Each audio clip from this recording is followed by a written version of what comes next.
Alright folks, I want to welcome you to my channel.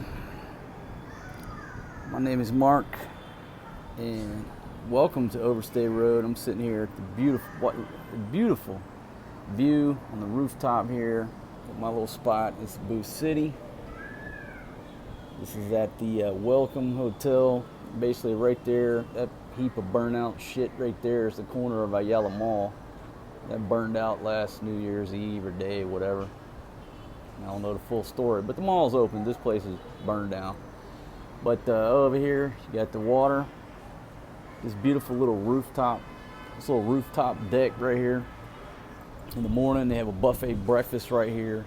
Sometimes they have a guy playing a harp. Check out my video I did a few months ago. This place is paradise. And again, paradise is always subjective. My little $28 per month room up in the northern part of the province. That's paradise too. But I'm here and I want to give you a quick block of instruction on something that you're going to see in the Philippines, and maybe you ask why. And when I talk to a lot of the old timers, we discussed it and I come up with my own theory. And basically that is, okay, in the Philippines, why do they wrap your beer up like this with this little napkin, right? No, it may be obvious. It may not be obvious. Okay? But I'm going to go over why I think they do this. All right? And I think it dates back. I'm going to show you what the obvious stuff is, but I'm going to tell you my theory about why they do this. Number one, when they bring you this beer, that napkin keeps the flies from going down in your beer. Now, if you're a heavy beer drinker like me, occasionally you have a fly buzzing around, especially you're here in the tropics, and you got a fly goes down in your beer. Fucks up the beer, right? Who wants to drink that fly out of there? So I think years ago, decades ago, back when there was fly, I mean, you go to certain places, there's still a lot of flies. There ain't no flies here, but I go out to the province, way out, there's flies. So I think decades ago, management said, you know what, put that shit on there. Okay, there's guaranteed no flies in the beer, and then once you give it to the customer and he takes that shit off, if a fly goes in that beer, then it's on him. So I think one of the first things that this shit started over was to keep the goddamn flies out of your beer. That's my theory. Now, nobody else has said that, but that's my theory as a beer drinker, because occasionally I do have a fly go in my beer. And here in the Philippines, and you might not be able to see it on this beer until I show you, but when you drink San Miguel, there is rust around the where the beer top goes on. Now, you never see this shit in America. I don't see this too many other places. I've never seen it in the West. But here in the Philippines, it's very, and this one's only got a little bit of shit on there. I don't know if you can see it. But there is ring rust around this thing.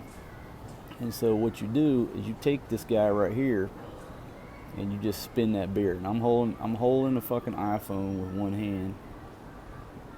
And I'm demonstrating this for you in the other. And this is another reason why I need to get to $1 million a month and get a fucking film crew. Alright, so I'll go around it like this with my thumb. I think I'm getting some pressure on it. And we'll see if we see any ring rust here. Okay. Alright, so you got a little bit of fucking junk and shit on there, right? So what you do, and you want to do the inside and the outside, especially if you're drinking the San Miguel Pale Pilsen. They're notorious about having all this rust, and it's going to depend. If that bottle's been sitting in a sorry store for months, there's going to be a lot of rust on there, and you don't want to fucking drink that shit. You don't want that shit on your lips. So you spin it around there, and this is what you come up with. I think you can see that. See that rust right there? Okay, so that's number two. And when I talk to a lot of old guys, they said back in the day that when they got these bottles, there would actually be trash and shit in the bottom. And I haven't experienced that. In the decade I've been over here, I've never seen trash in the bottom. But depending on the age of when this thing was bottled, I mean, come on, there's the evidence right there. And this bottle's got to be fairly new because they turn over their stock here quite often. So, but if you buy one at the Sorry store that's been sitting for a while, the thing's gonna have so much rust on it. You have to utilize this napkin, clean that shit off of there, and then you can drink it. Now, if you hold on to this, then what I do sometimes, not sitting up here, but if I'm way out in the province, there's a million flies. Again, if I go take a shit or whatever, not take a shit, fucking my mind. If I gotta go take a piss, I'll plug that bad boy back on there to make sure there's no flies in there. And if I come back and the shit's moved, then maybe somebody's been drinking my beer. Okay. And it's also, I guess if you put it on there, maybe you just let the waitress know, hey, I'm still drinking my beer, I'm not trying to run off.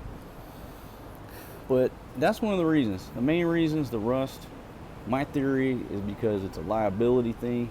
The liability is on the bar to give you a fresh beer. Once you take that off, it's your responsibility to keep the flies out. Okay, I'd like to hear what your theory is on why they put this on here. All right, leave your thoughts down in the comments. I'd especially like to hear from you old timers, been here way back when with the Navy, Marine Corps, whoever.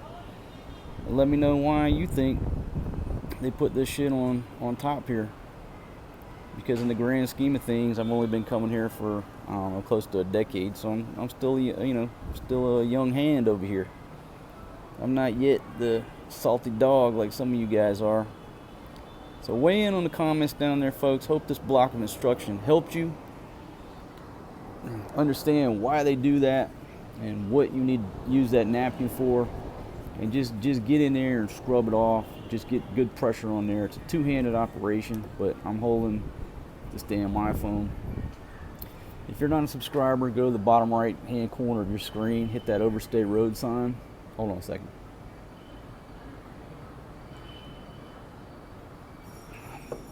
Oh, that's nice and cold too. Hit that Overstay Road sign. Go ahead and become a subscriber and join me on my journey. Anybody wants to buy me a beer, feel free to click that link. Go over to Patreon, give me $1 per month. It's about the cost of a beer over here. And I will try to drink as many as I can.